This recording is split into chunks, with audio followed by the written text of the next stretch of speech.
Récupérato! Quoi? Non mais tu croyais que j'allais te faire un montage et couper l'image et faire apparaître le truc? Non mais tu rêves mon gars, t'es cher ces gars. Hein? Pas déconner non plus. Le Schrappe-moi le mimel. Ou le Schrappe d'or. Schrappe dur. Je sais pas quoi. Donc Agama A8 Evo. Le Agama Choum. Avec plus de vis qui dépasse. Châssis toujours droit après tout ce qu'on lui a fait subir. Donc Mimol a dégommé quelque chose de plus dur que la voiture. Il a fait un impact dans la morteau, ce qui fait que le piston ne passe plus au niveau de l'impact. On ne peut pas le redresser par dedans parce qu'on risque d'abîmer le corps d'un morteau, d'avoir une fuite d'huile.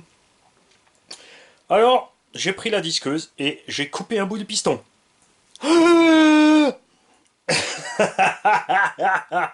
Et on a mis de l'huile censée rester plus dure du côté où on a meulé le bout par rapport à l'autre côté. Encore. Et résultat, ça marche pareil. Ça m'éclate ce boulot, ça m'éclate. Tout ce qu'il y a, c'est que forcément il y a un sens. Si tu tournes le piston, il est plus en face de l'encoche, donc il va bloquer. Tout simplement.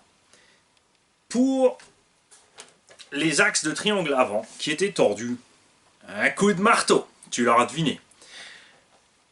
Il manquait une cale de train arrière, j'ai pas les mêmes, j'avais quelque chose qui ressemble. Un coup de marteau, très bien vu, et tout est dedans. Pour la carreau, on a utilisé le célèbre système de fixation Chechen System, avec un rilsan à l'avant, tout simplement. Donc tu peux lever ta carreau, tu chauffes ta batterie, tu redescends, tu remets ta grosse plaque de plastique incassable, et du coup la carreau tient en place.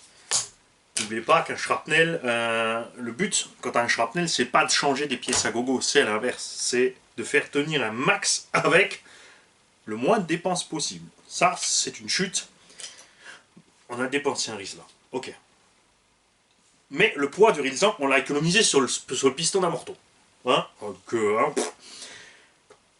tourelle de suspension avant, coup de marteau. Et puis sinon, c'est tout ce qu'il y avait. On a fait un bon nettoyage. Je sais pas si tu vas le voir là avec le machin. Tu vois, on a juste tout nettoyé. Pour le vario, à la place de l'horrible cale à 4 étages de mousse, j'ai fait une petite plaque en alu. Merci au tonton qui m'a envoyé de l'alu. On a utilisé les trous qu'on avait déjà dans le châssis. On a collé au double face le vario. On a mis 4 vis sous la plaque pour fixer le vario, mais Mimol avait déjà endommagé les trous. Donc on a mis en plus quand même 2 rilsans ici pour ne pas passer sur le ventilo. On passe devant et derrière, ça n'empêche pas d'enlever le port de purgation si le rilsan est assez fin. De ce côté, on a un peu plus de place par-dessus les condos. Le bac à batterie, on a fileté en M5 dans le châssis. Vis trop longue. On a coupé les bouts, monté dans le châssis, on ne s'est pas amusé à mesurer. Et du coup, il n'y a plus rien qui dépasse en dessous. Cet engin a quand même... Ah oui, le diff central, on l'a remplacé, tu as une couronne plus grande. Donc, couronne plus grande égale des multiplications plus petites. Là, tu as le pignon de 13. Il ira donc moins vite, évidemment, 6S qu'avant, puisque avant, tu avais... Ça, c'est une couronne de 40, c'était brouette. Avant, tu avais du 38 et des brouettes. Tu compenseras en mettant un pignon plus grand si tu as besoin, mais après en 6S, la vitesse suffira toujours, il n'y a pas de problème. À l'intérieur des diffs, tout va bien. On a contrôlé le calage, on a regraissé un petit peu tout ça. Et puis voilà. J'ai récupéré l'huile des amortisseurs arrière pour l'avant, ce qui était un peu plus dur, donc on est un peu plus ferme de l'avant. Il n'y a pas la batterie, d'où l'assiette un peu plongeante du cul. Mais quand l'assiette est dedans, l'hypo est dedans, t'es bien là. Et on a assoupli un petit peu à l'arrière parce que tu fais pas ce que moi je faisais. Cet engin, on l'a quand même balancé à 45-50 mètres en longueur et un bon 15-20 mètres d'altitude. Hein, on était pas si loin des caténaires EDF quand même. On n'y était pas, mais on n'était pas si loin. Il est reparti en roulant sans le moindre problème. Même les jantes ont tenu le coup. Il y en a une qui a un tout petit pet, mais ça n'empêche pas de fonctionner. Ça marche super. Donc Mimol. On attendra évidemment ta vidéo de la suite de l'histoire.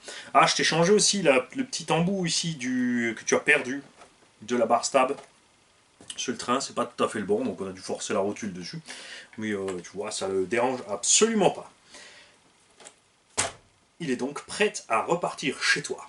Je te souhaite bonne réception. On attend tes vidéos sur Facebook et sur ta chaîne. Je t'ai enlevé les atroces chaussettes quand même. Hein. Bon, c'est pas grave, ça se voit que d'un côté il y a une tige pas titane par rapport à l'autre. À l'occasion, peut-être qu'on récupérera une tige titane Losi ou autre qui ira dedans. En tout cas, là ça marche.